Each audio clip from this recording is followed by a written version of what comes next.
Hello, my dear Aquarius. Welcome back to Practical Mistake. So this time, let us know what is the particular message for you for the month of July. Let us dive in.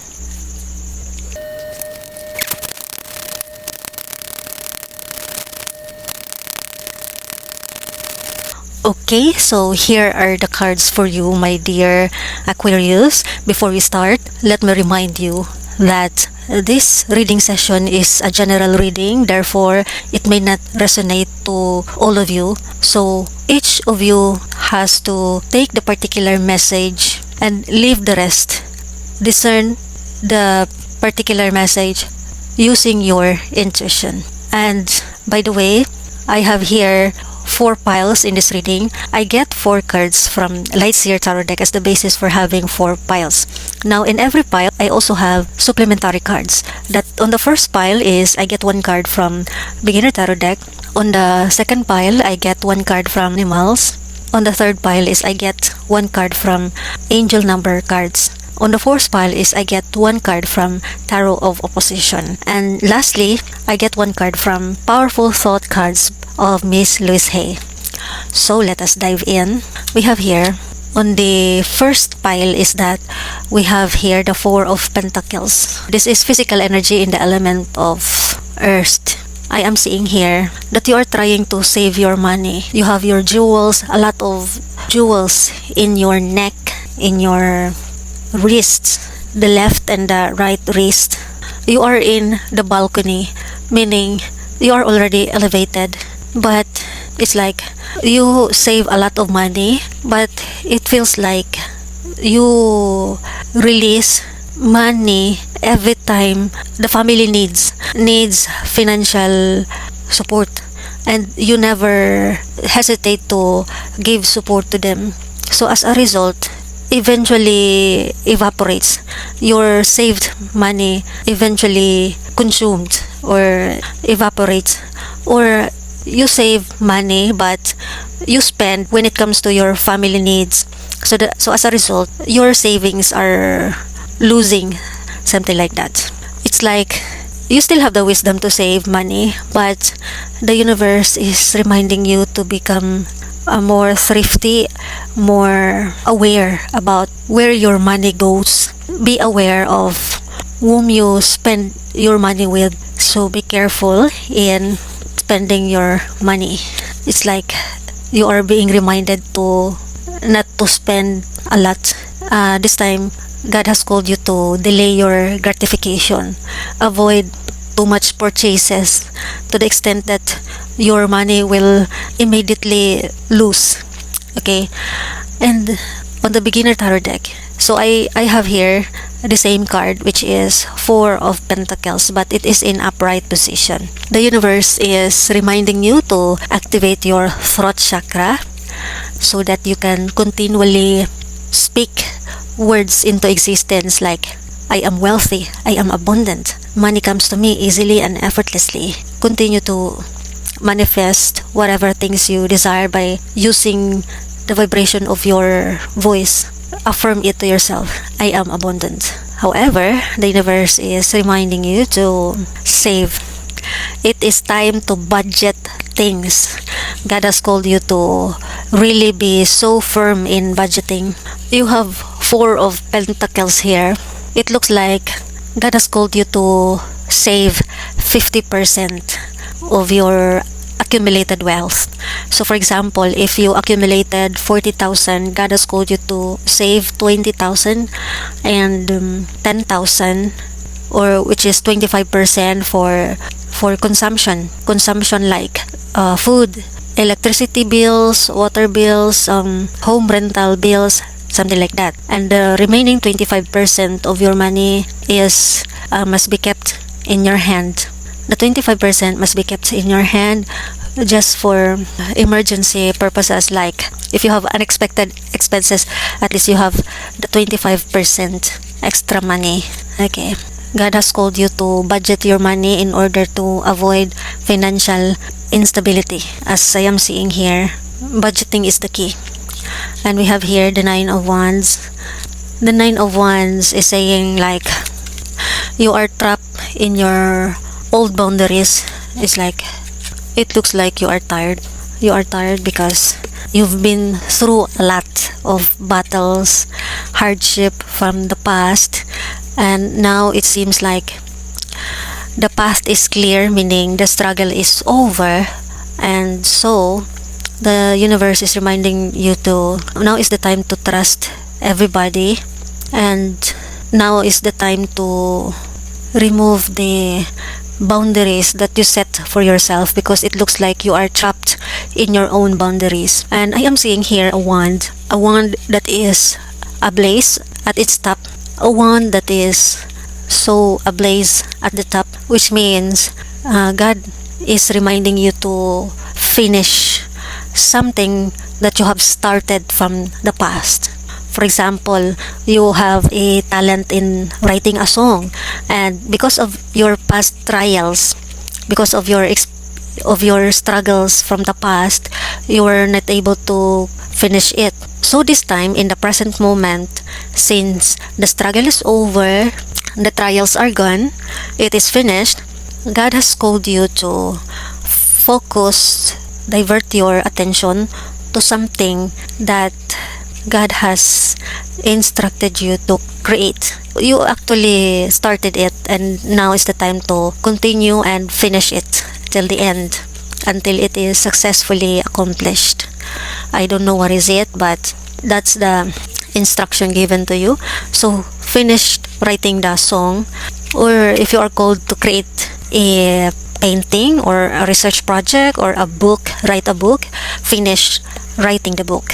Okay, and with the Nine of Wands in reverse is we have here the spirit animal for you is owl, and the key word there is magic. It says here, choose to know the truth because you can. Choose to know the truth because you can. I think you learn so much lessons from the past, and now is the time for you to choose the truth. Choose to know the truth. If you learn, continue to learn. And when you know the truth will set you free. Open your inner vision. You can see through the deception. Some of you have that gift of vision. So this time, God has called you to use your gift of vision. You can see through the deception. Let the past go and make room for the better life. Because the past is over, the struggle is over, the painful experiences are all gone, and it is powerless to you now. The universe is reminding you to let go of the past experiences, forget it, and forgive people who caused you pain from the past. Forget anything about it. Forget the past. Let the past go and make room for a better life. This time, God is calling you to accept the present and be at peace in the present. Manifest to yourself that you are already claiming abundance in the present. You are already receiving new beginnings right at the present moment. Now is the time for you to rise up. Magic and wisdom are your birthright. Magic and wisdom are your birthright. Remember that the owl is a wise animal. The owl is an iconic animal when it comes to wisdom. So, meaning God has called you to use your vision and share your wisdom. Okay? On the third pile is Four of Swords. We have there the Four of Swords. You are feeling restless right now. Four of Swords is actually mental energy in the element of air. Okay, what I am seeing here is that with the Four of Swords in reverse, God is reminding you to spend time for recovering yourself from traumas of the past, and now is the time for you to spend time taking care of yourself. Self-care is a must this time. Use your energy to take care about yourself. Like, for example, if you want to smell good, buy a perfume. If you want to look attractive this time, spend money on self-care routines like soap, shampoo, lipstick, makeup.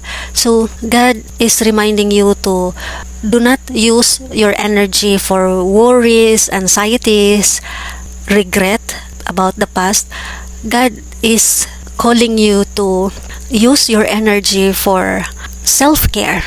If you need sleep, take a sleep. If you need to rest, rest. If you want to move your body, then do the yoga exercise or have a morning walk outside. This time, it is more about yourself.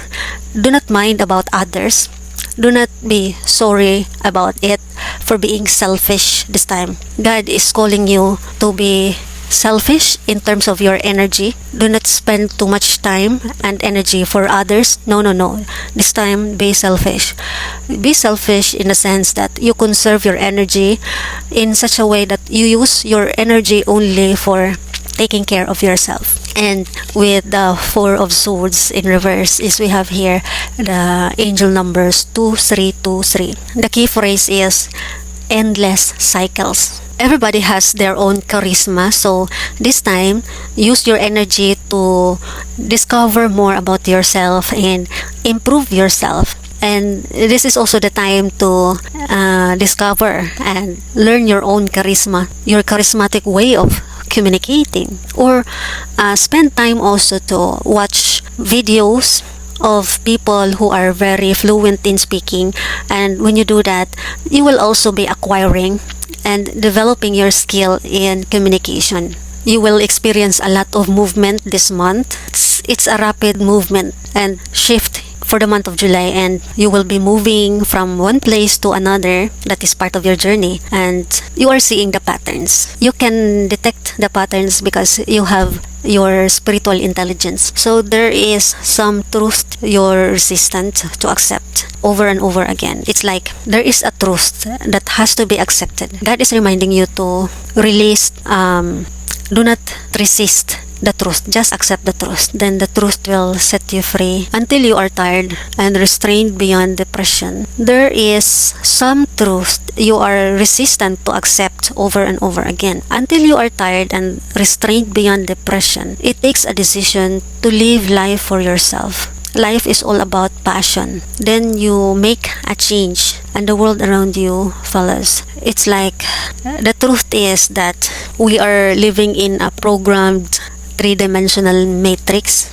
The society is expecting of you to work with 9 to 5 jobs, and however you are called to quit that job and pursue something that God has called you to follow. It's like the society is expecting of you to become a doctor, and yet you feel it in yourself, within your inner knowing, that being a doctor is not a fulfilling profession, so there must be something else. So what you did is you listen to your intuition and you realize that your soul is deployed here in this world to become a pastor. And so that is the truth that you cannot accept. It seems like you're afraid to lose your stable and decent job.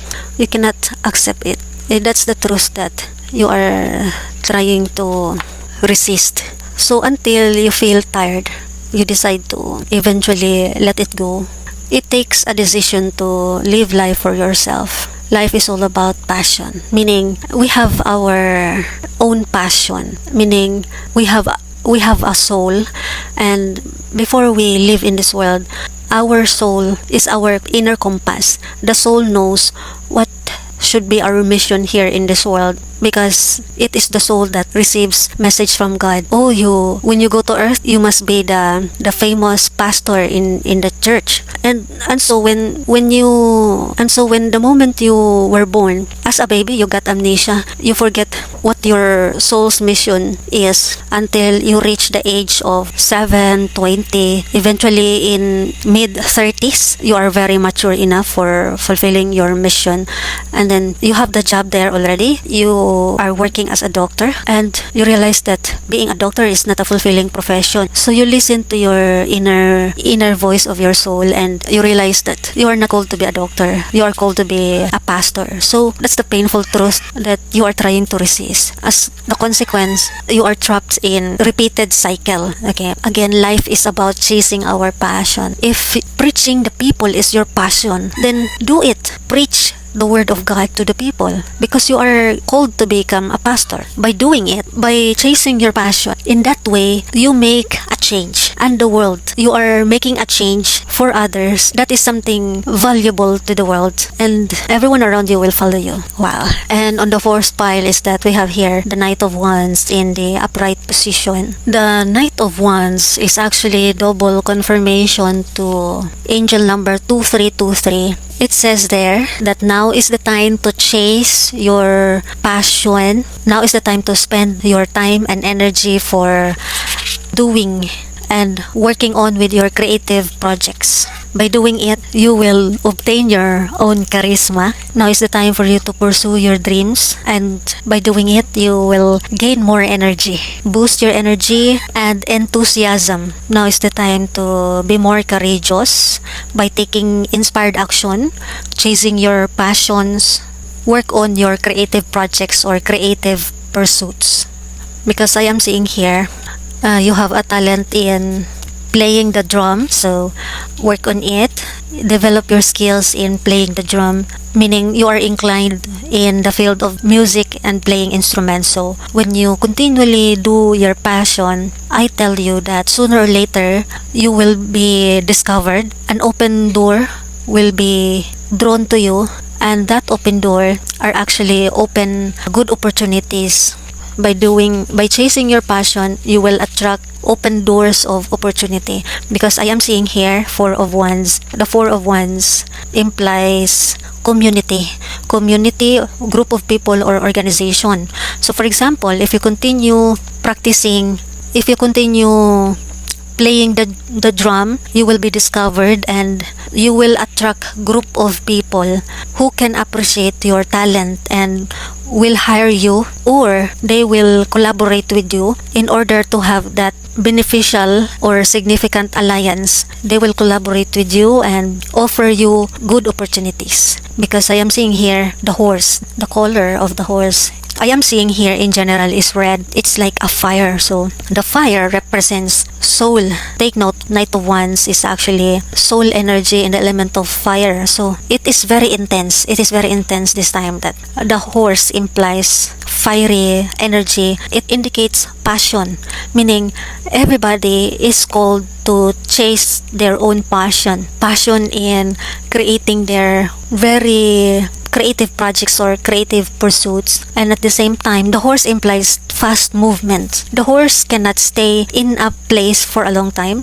They have to move from time to time. So there is rapid movement, rapid transition. So meaning very sooner you will attract community of people or organization of people and discover, learn about you and collaborate with you. With the Knight of Wands in the upright position is we have here the Five of Pentacles, which is negative. You might be experiencing financial instability. That is why you are being called to budget your money. Be thrifty. Financial losses or work difficulties may occur soon. The dangers are related to your self-esteem, and the negative reaction you may have alter the decline you are facing. Prepare now to react with courage to this unfavorable condition. Do not make the same mistakes as always. Look for new solutions. Okay, so you may be losing money this time or losing a job. That is why God is calling you to save your money,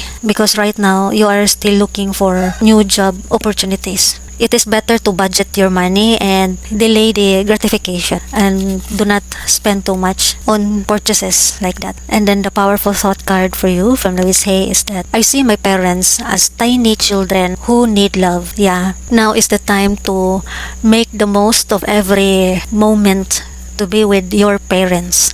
Consider them as little children who need love. Affirm this to yourself. I have compassion for my parents' childhoods.